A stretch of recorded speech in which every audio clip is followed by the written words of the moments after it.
A family has now built a home at the site where Anni Dewani's body was found. But this scene will forever go down as the place where the eNCA family lost their loved one. We are not well, and I don't know how long we're going to take this.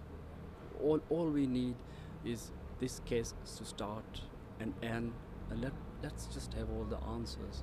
So every day this case is going on, not coming to an end, is a torture for us. So please hurry up, whoever, whatever, come down, start this case and end it.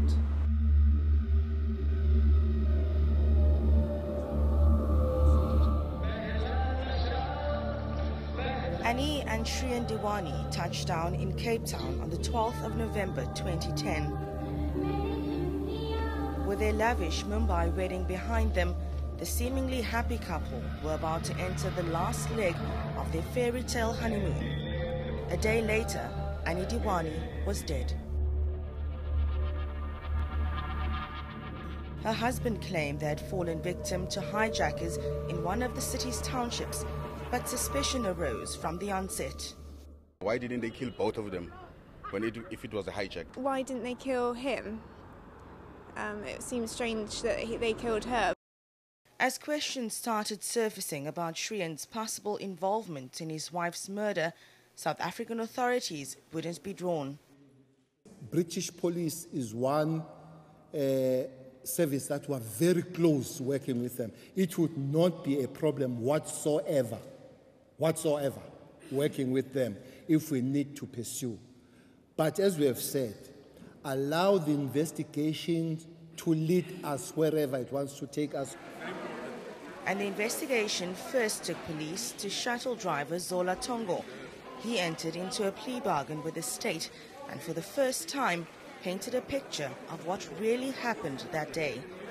Tongo told the Western Cape High Court he met the Dewanis here and transported them to the Cape Grace Hotel. That's where he became aware of the plan to murder Anni. According to Tongo, Shrien wanted it done fast and he was happy to pay. They agreed to a 15,000 rand fee and the job would be done the next day. Tongo arranged with 2 hitmen to meet them at an intersection as they made their way back from a restaurant outside of Cape Town. After finally leaving Strand, Tongo and the Dewanis ended up here in Gugulethu. Hitmen Xolile Mgeni and Mziwa Madoda Kwabe were already waiting. Tongo was let out first and then Shrien. He says he escaped after being forced out of the back passenger window, kicking, screaming and pleading for his wife's safety. But on Tongo's account, Shrien was let out without a fight. I knew that Mgeni and Kwabe would not harm Shrien Dewani and that he would be dropped off at some further point. I also knew that the deceased would be kidnapped, robbed and murdered by Kwabe and Mgeni after Shrien Dewani had been ejected from the vehicle in accordance with the plan. Kwabe followed suit, entering into a plea deal with the state in exchange for a 25-year sentence. But Mgeni wanted to go on trial. He maintained his innocence to the end, but the courts ruled otherwise.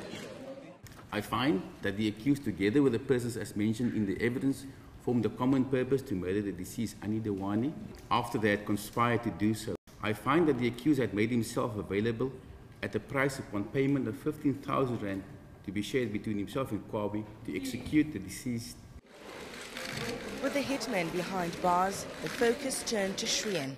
He was arrested days after returning to the UK and has since been the subject of 3 extradition orders and appeals.